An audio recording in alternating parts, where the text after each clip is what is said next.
Kumrat kasabasının Atatürk adına bibliotekasında açıldı tek yüzel bir resim sergisi. Nerede resimci Nadezhda Diyanova gösterdi kendi 60 yaratmasından ziyade. Burada türlü teknikada yapılı resimler, akvarelde, grafikada, neragrafikada. Kendisi resimci 8 yaşından çeketmiş resimleme, gitmiş, başarmış Kumrat'taki resim okulunu. Bundan kara resimcinin yolunu açıklayacak kendisi misafir. Слов edeceğiz biz Rus dilinde.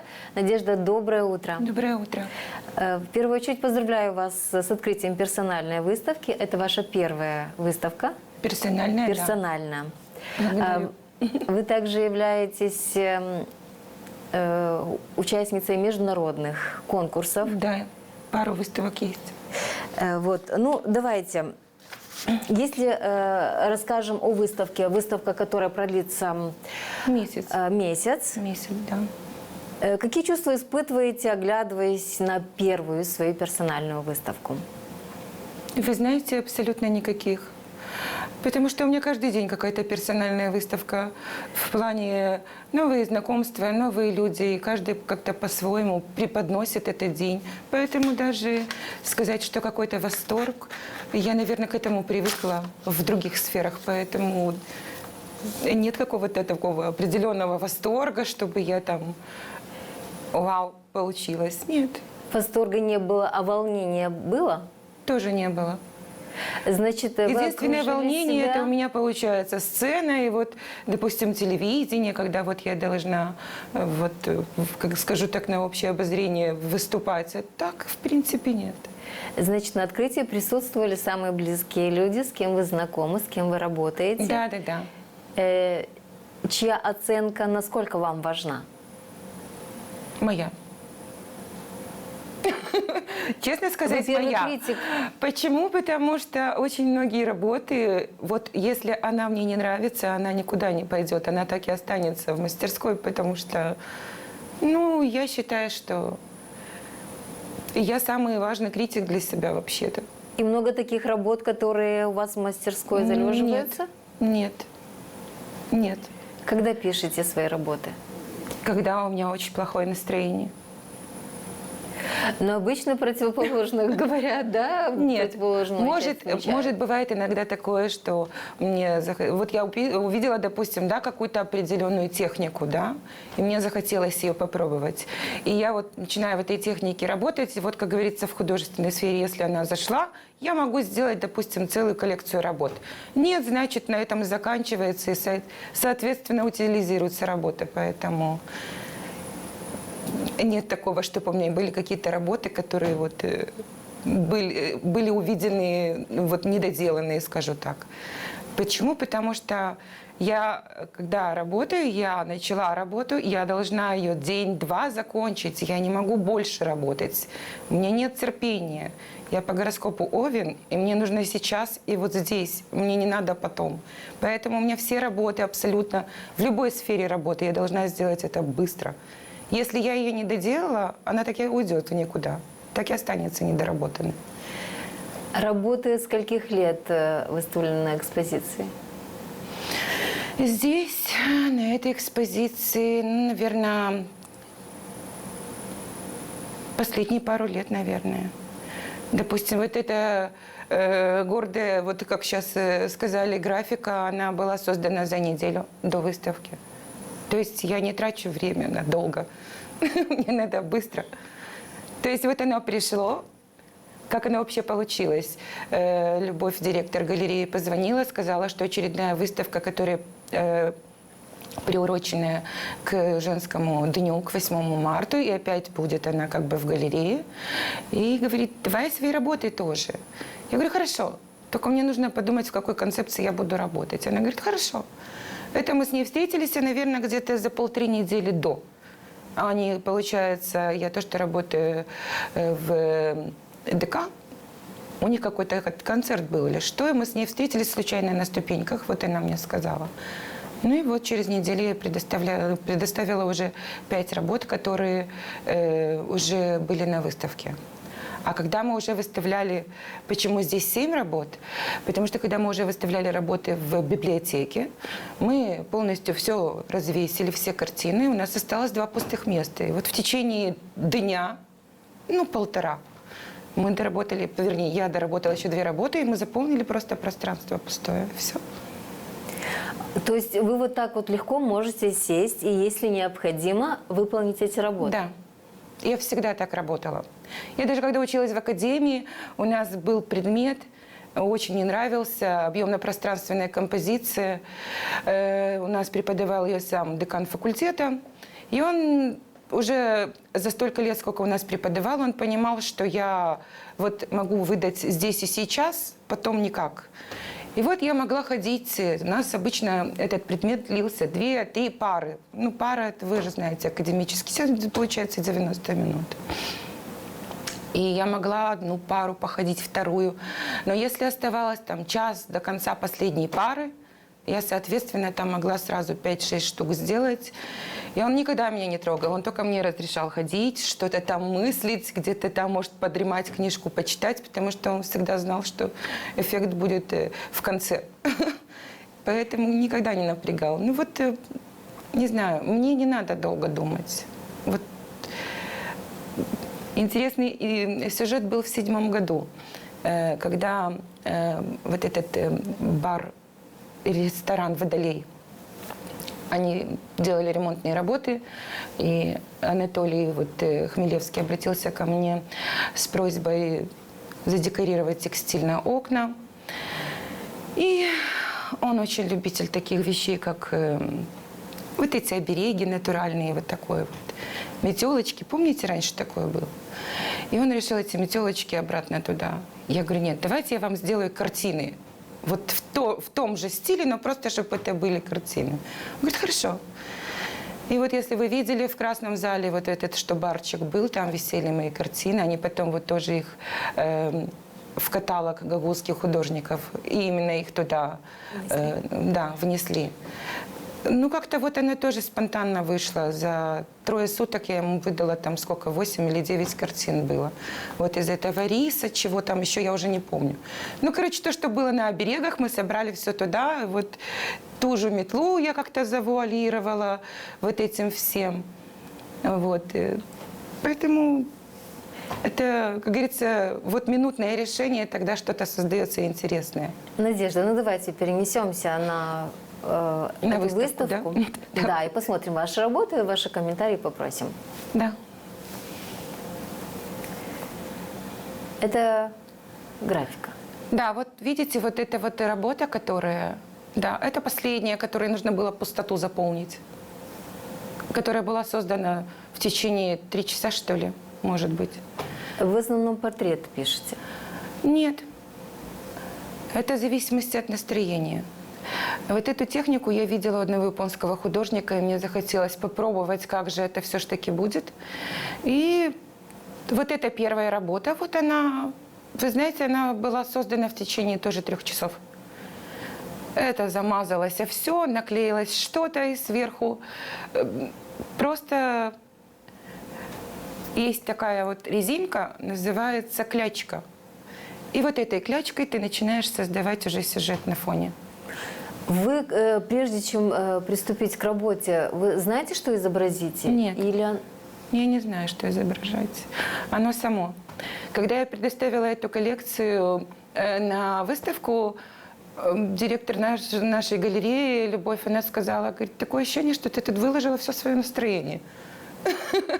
А ваше частое настроение, оно какое? Вообще, такое... Зависит, наверное, как я проснулась, что ли. Больше всего зависит от того, что какая музыка первая была включена. Я постоянно слушаю музыку. Бесконечно. Музыка вдохновляет. Можно сказать и так. Потому что вот как-то оно, не знаю, она отрывает от всего вот этого серого, обыденности. И это мой кот. Это наш домашний кот. Кстати, вот эта работа, она была в Лондоне на 1-м месте. Вот эта работа. то, что был кот. Некоторые работы сразу визуально увидев не прочитаешь. Нет. Это акварельные работы, которые были сделаны на первую выставку женскую. Мне почему-то вот хотелось изобразить к этому дню как бы вот женщин, состояние женщины. Эта идея вообще по поводу состояния женщины, она у меня зародилась еще до того, как я поступила в академию. Почему? Потому что мне хочется передать, вот сделать серию картин рассвет женщины, вот душу женщины. Я даже не знаю, в какой технике я хочу ее исполнить. Вот хочется то ли в объемно-пространственной композиции сделать, то ли же в масле написать, чтобы оно вот, я представляю себе, как женщина распускается. Я не знаю, вот я еще не пришла к этому уже очень долгое время. Но мне нравится изображать больше женщин.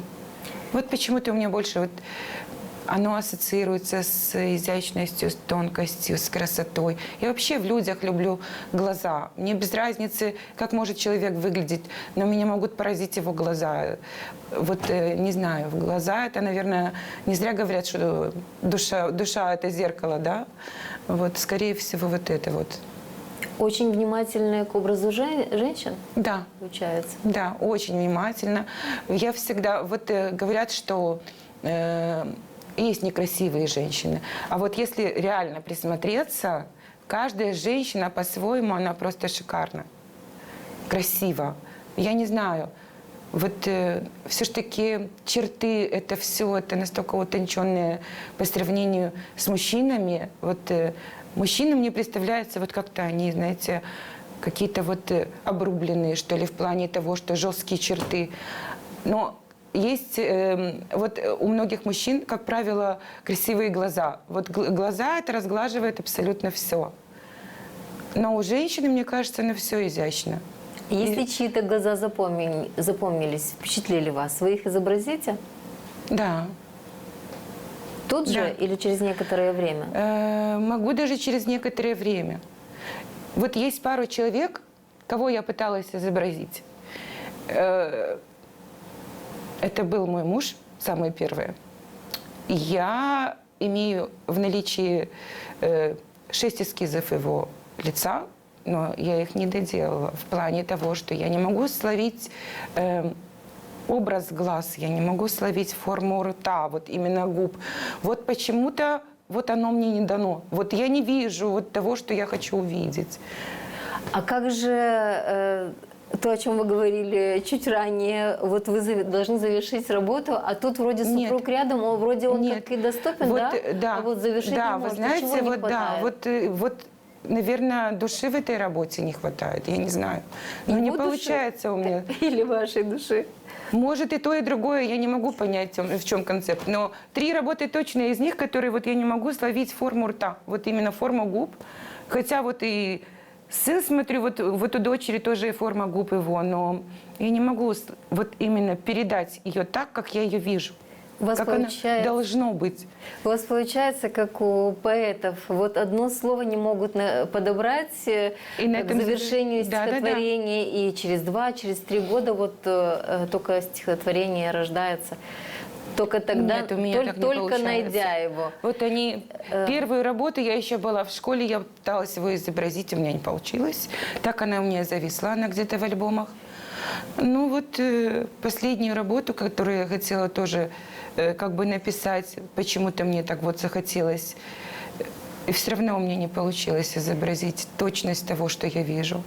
Надежда, возвращаясь к данной выставке, почему именно эти работы выбрали? Я уверена, что в вашей мастерской еще немало работ хранится. Там их нету.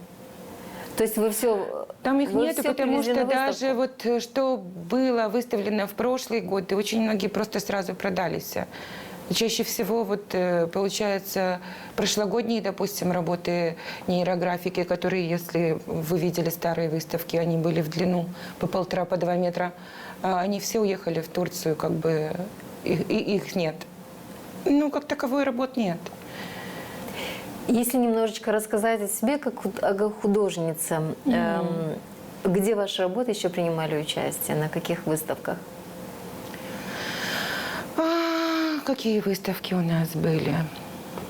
В позапрошлом году первая была в Лондоне, в прошлом году была тоже, но это была онлайн. Так в основном местные. Почему? Потому что я как-то вот даже не старалась выставляться никогда. Даже не пыталась. Эти работы, получается, то, что я делала, я их непосредственно делала, когда они нужны были, вот скажу так. Многие работы я даже не помню. А потом иногда бывает такое: а ты помнишь, вот ты делала? Я не помню, что я вам что-то делала. Вот такое, как бы, нет определенного, чтобы я... Ну, порыв, вот в основном, получается, вот эти последние работы благодаря директору галереи создались, и как бы вот они осели, и вы их увидели. А так я этого не делаю, абсолютно не делаю.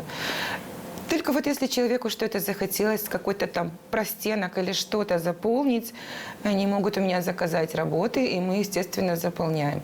Почему? Потому что, вот, допустим, было недавно у меня оформление текстилем дом, и там у нас все 3 этажа были заполнены черными шторами. Да, это красиво было. Были простенки, и мне вот захотелось туда вот как бы большие объемные работы в черно-белом варианте тоже. И они прям туда идеально все вписались. И человек был в восторге. Он говорит: я даже не ожидал, что они так будут смотреться. Вот как-то так работается. Спасибо, Надежда, за интересное интервью. Выставка продлится до конца мая. Да. То есть еще возможность у жителей Камрата, у гостей столицы автономии побывать на данной экспозиции, полюбоваться работами Надежды Диановой. Спасибо за участие в нашей программе. Вам желаем творческого вдохновения, тех глаз, которых, может, вам не хватает для ваших работ. И, конечно же, я желаю, чтобы это не последняя персональная выставка ваша была. Нет, следующая вот пригласили еще месяц назад, или 2, я уже не помню. В Торгли ждут мою выставку. И значит, будут на июнь новые месяц, работы. да, на июнь месяц как бы есть еще кое-что запланированное. Не знаю, еще решаюсь, стоит, не стоит, но подумаю. Стоит, конечно, показывать свое творчество и реализовывать себя новое видение, представляя на суд зрителей, ценителей искусства, художественного мастерства. Спасибо за участие в нашей программе. Программа продолжается, гости провожаем. Оставайтесь с нами на канале ГРТ.